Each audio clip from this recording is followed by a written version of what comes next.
Do you know what people find boring? Politics. But do you know a time where it was far more interesting? I don't know. It could be the time that Roman Emperor Caligula tried to make a horse a part of Rome's political senate. G'day ladies and gentlemen, I'm your host, talking about the time that a horse could have been part of Rome's consul. This lucky horse went by the name Incitatus and was around during the ancient empire of Rome in 40 CE. When I say that Caligula loved this horse, I mean that he really loved this horse. And no, not in any of the weird ways, you weird people. We get this idea from ancient historian Suetonius, who noted that the stallion was provided a marble stable, an ivory manager, a jeweled collar, and when you think that's enough, he was given a house. This horse truly has a better life than me.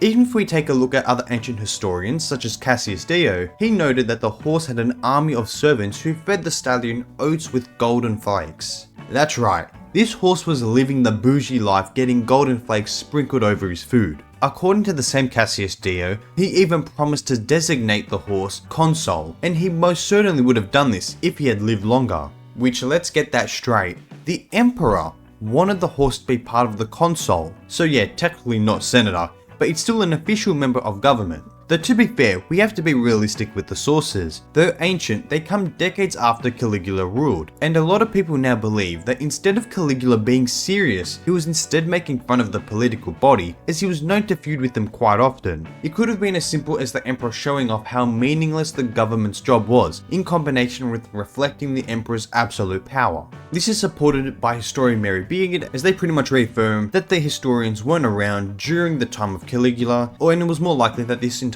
thing was just a joke. Although to be honest, when you have an emperor which is thought to be mad, then this wouldn't be too surprising. I mean, some believe that he had psychosis from a child, which then led to later actions. I mean, let's take a look at some other quotes from good old Caligula. "You, O most wretched of men, have filled every continent and every island with good laws and principles of justice and wealth and comfort and prosperity and abundance of other blessings, you wretched man, full of cowardice and iniquity, who have emptied every city of all things which can conduce to stability and prosperity, and have made them full of everything which leads to trouble and confusion, and the most utter misery and desolation." This quote from Philo of Alexandria sums up the type of emperor he was, and let's focus on that last bit. He states that Caligula had made everything lead to trouble, misery, and desolation. I mean, if a man causes all this and then puts forth a horse for a political position, if I was around at the time, I wouldn't be too shocked. We also have another quote from Philo, which states, "But the madness and frenzy to which he gave away was so preposterous and so utterly insane that he even went beyond the demigods and mounted up to invaded the veneration and worship paid to those who looked upon as greater than they, as they supreme deities of the world, Mercury and Apollo and Mars."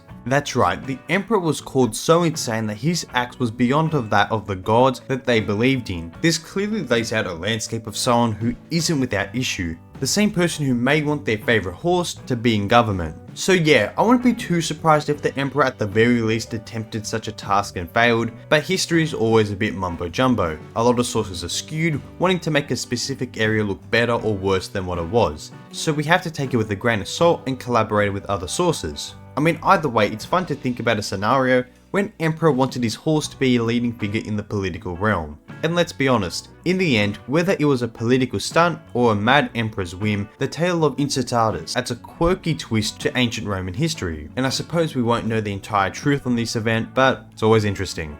Anyways, we've reached the end of the video. I hope you all enjoyed. As always, don't forget to like and subscribe to both this and my secondary channel. Also comment down below what you'd want to see next, and I'll catch you on the next video. See ya.